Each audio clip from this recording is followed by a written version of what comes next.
আজ ছিল রমজানের ৪র্থ নম্বর রোজা, কিন্তু আজকের দিনে আমি এত বড় ভুল করে ফেললাম।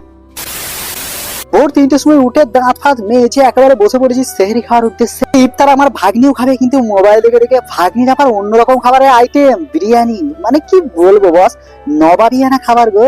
বিরিয়ানি আমার কোন পাকা ধানে মই দিয়েছিল জানি না, কিন্তু বিরিয়ানি আমার চরম শত্রু। গরম গরম দুধ আর চিড়ে দিয়ে খেয়ে মায়ের সাথে কিন্তু ফজরের নামাজটা পড়ে একটা মনের মধ্যে অন্যরকম শান্তি আসছিল।